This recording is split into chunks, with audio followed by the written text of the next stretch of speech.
करो, वेश भगवान का और हमारा गुरु प्रदत्त नहीं है तो फिर इससे हानि हो जाएगी।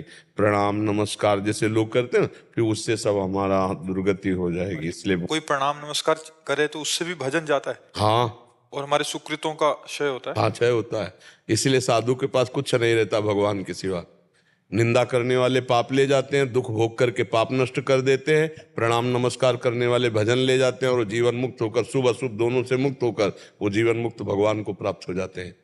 इसलिए तो संतों को चलते फिरते तीर्थराज कहा गया है, संतों को परोपकारी कहा गया है। इसीलिए तो उनके आगे सर झुकाया जाता है कि वो अपने लिए भजन नहीं करते, संसार के लिए भजन करते। यही तो आज हो गया, किसी के भी आगे संत लग जाता है, किसी के आगे भी मतलब, तो वो सब गड़बड़ हो रहा है। फिर लोगों को लगता है देखो संत ऐसे, देखो संत ऐसे, और आचार्य परंपरागत कोई मतलब नहीं। कोई आचार्य परंपरागत बिरला ही चल रहा है, नहीं तो सब मनमानी चल रहे हैं। कौन गुरु के अधीन होके चल रहा है, कौन गुरु की आज्ञा मान रहा है, सब मनमानी। पर जी जो वेश होता है वो गुरु प्रदत्त तो होता है, गुरु बिना प्रदत्त ऐसे मतलब ऐसे थोड़ी जैसे आप वेश धारण किए डांट लग जाए। पर जी एक आए थे वो कह रहे कि हमें स्वतः प्रेरणा हुई एक अव्यक्त सत्ता की, तो हमने वेश धारण कर लिया। तो फिर आप क्या मिल जाएगा, करके देख लें, करके देख लें। अहंकार की पुष्टता ही होगी। बिना गुरुजनों की शरण में गए अहंकार, जब भगवान सर्वव्यापी सब ज्ञान समुद्र वो संदीपिनी जी के चरणों में बैठ करके ज्ञान प्राप्त कर रहे हैं, वो वशिष्ठ जी के चरणों में बैठ के प्राप्त कर रहे हैं। जो जगत गुरु भगवान अवतार लेते हैं वो जब गुरु बनाते हैं तो औरों की बात क्या है, औरों की बात क्या है। गुरु की बिना शरण में हुए कोई अहंकार का नाश कर सकता है। हमने अपने आप से भेष धर लिया, हम अपने आप से कर लिए तो फिर क्या है, ऐसे है। ऐसे मान्यता बाजार से खरीद के वर्दी पहन लो, उसकी मान्यता होगी क्या? मान्यता होगी जब सरकारी बिल्ला लगेगा, और नहीं जब सरकारी से मुठभेड़ होगी ना तो बंदी बना लिए जाओगे।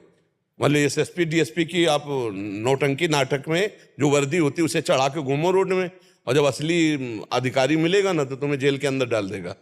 क्यों डाल देगा भैया? अगर खरीद के लाए पैसा से पहना है तो बोले उसकी योग्यता है आपके अंदर, उसकी लायकात है, आप दिखाइए आप कहाँ से पास करवाए, कहाँ से आप एसपी हैं, कहाँ से आप डीएसपी हैं। तो डीएसपी एसपी की वर्दी केवल पहन लेने से थोड़ी होती है, सरकारी उसमें मोहर भी चाहिए। ऐसे बाबा जी का भेष पहन लेने से थोड़ी होता है। किस गुरु परंपरा से हो, किस आचार्य ने दिया है? साधु किसे कहते हैं, संत किसे कहते हैं, बात बहुत दुर्लभ होती चली जा रही है। इसीलिए मनमानी आचरण बढ़ते चले जा रहे हैं। जी एक और चीज आपसे समझना चाह रहे थे, जैसे संत तो स्थिति है, जैसे आपसे हमने सीखा है कि संत एक आंतरिक स्थिति है, बाहरी वेश मात्र नहीं है। बट आजकल क्या हो रहा है महाराज जी, कोई सफेद डाला, एकदम दाढ़ी मूछ नहीं रखा हुआ, क्योंकि जो अल्पज्ञ लोग हैं, जो समझते नहीं, अविवेकी हैं, वो उनको भी संत साधु कह देते हैं। साधु की दो ही पद्धति है, जो बैरागी हैं, बैरागी की दो ही पद्धति है। लंगोटी बंद होगा, नीचे खुला वस्त्र होगा, ऊपर जो वस्त्र धारण गुरु परंपरा से दिया गया, और बाल या तो पूरे के पूरे रखे होंगे और या पूरे के पूरे मुड़े होंगे। सेटिंग नहीं होगी।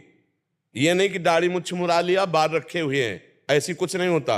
या तो पूरे शरीर के बाल रखे हुए हैं और या तो पूरे शरीर के बाल मुंडन करवाए हुए हैं। 2 महीने में मुंडन का विधान है और आजीवन बाल रखाने का विधान है कि 6 महीने 12 महीने 12 साल जितना चाहो उतना आप रखा लो। तो जैसे है तो पूरे रखे हुए हैं, और मुंडन तो फिर पूरे का मुंडन हो गया। ये सेटिंग नहीं चलती बाबागिरी में। महाराज जी जैसे कोई ग्रस्त मतलब सदग्रस्त हैं, ब्राह्मण हैं और भागवत करते हैं और भागवत आदि जाते हैं, बट उनको भी सब जन संत जन ही कहते हैं। संत आए, भगवत लीला गुणगान करने वाले, भगवान नाम जप करने वाले, भगवत आराधना करने वाले भक्त बहुत हैं। भक्तों की, अब जैसे भागवत प्रवक्ता भगवान के भक्त हैं, उनके पत्नी है, उनके पुत्र है, उनके पूरे परिवार है, वो भागवत है, महाभागवत है। लेकिन जो ये लगता है संत महात्मा, साधु महात्मा, ये विरक्त वेश के लिए लगता है। गुरु परंपरा, हाँ, गुरु परंपरा से 2 मार्ग हैं, एक गृहस्थ मार्ग है, तो गृहस्थ मार्ग के महाभागवत जन हैं, भगवान की चर्चा करते हैं, भूरिदा जना है।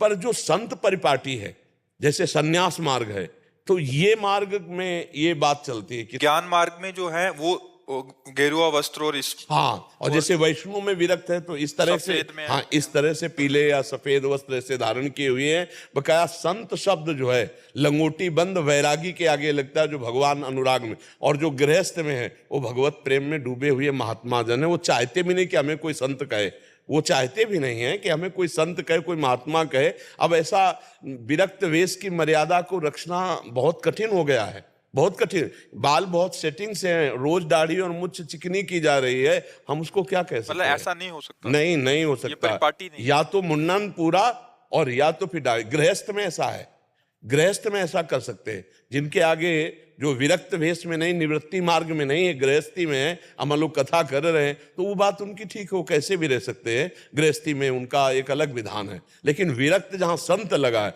वहां दो ही पद्धतियां हैं, या तो पूरा मुंडन करा ले और या फिर बाल रखाए रखे। लंगोटी बंद होना चाहिए, जो गुरु परंपरा से वेशभूषा मिली वो वेशभूषा होनी चाहिए। तो प्रायः जो संत लगता है वो निवृत्ति मार्ग परक बहुत ऊंची स्थिति के महापुरुषों के आगे लगता है। आजकल छोटे छोटे बच्चे भागवत कर रहे हैं, मतलब केवल सीखा ही है भागवत और अपने आगे ऐसा, तो अब फिर वो होता है कि बाबा महाराज जी ऐसा ही होता है। अमुक बाबा, अमुक संत। अब किस बात के बाबा है?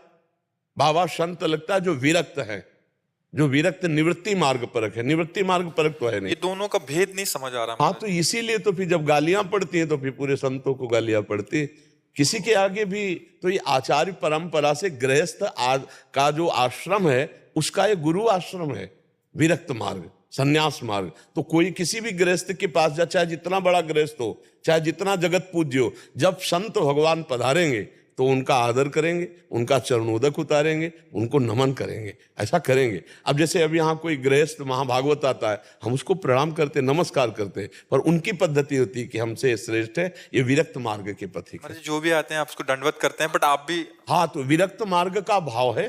निवृत्ति मार्ग जो है वो गृहस्थ आश्रम का गुरु आश्रम माना जाता है, तो शुरू से चला आ रहा है ऐसा। तो आचार्य परंपरा से चलना चाहिए, गुरु परंपरा से चलना चाहिए। संत सब जो भगवान में चित्त जोड़े हैं, निरंतर संसार के राग से रहित हैं, वही संत हैं। अब लड़का बच्चा परिवार सबका पोषण हो रहा, जब मन आया पैजामा कुर्ता पहन लिया, पैंट शर्ट पहन लिया, जब आया और इसके आगे बाबा लिखा जाता है, संत लिखा जाता है, तो ये मतलब नहीं ठीक है, ऐसा नहीं ठीक है। आप भगवान की कथा करने वाले हैं तो आपकी महिमा तो वैसे ही भूरिदा जना है, आप वैसे ही संत लिखने का, आप तो संत स्वभाव है, खुद भगवत स्वरूप है। अब जैसे श्री सुखदेव जी कथा कर रहे हैं, अब ये महान परम संत वैरागी, गर्भ से ही वैराग्यवान है। अब जब गृहस्थ से कथा करें तो महाभागवत हैं, आप भगवान की चर्चा करने वाले हैं, पर संतों का आदर सदैव महाभागवतों ने किया है। संतों का आदर, वो अपने आगे कोई संत भी होने पर वो अपने को संत नहीं कहेगा। जब आप उससे कहो तो ये कि हम जैसे अधम जीव भला संत कहाँ हो सकते हैं, ये तो संतों के हम चरणों के आश्रित है। साधुता एक अलग मार्ग। पर जी एक दो चीजें आपसे कुछ शब्दावली समझना चाह रहे थे। महाराज जी दंडी स्वामी क्या होता है?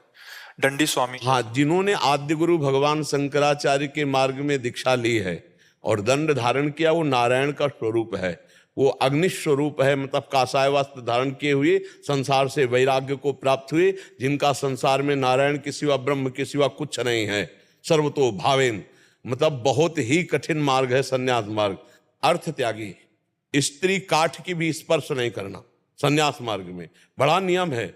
एक गांव में 3 दिन तक केवल भिक्षा, और उस भिक्षा में भी कई पद्धतियां हैं, बहुत संयम से चलना संन्यास मार्ग। महाराज जी ब्रह्मचर्य और महावाक्य क्या है? हाँ, जब हम नैष्ठिक ब्रह्मचर्य, वैसे ब्रह्मचर्य तो सबका आश्रम है,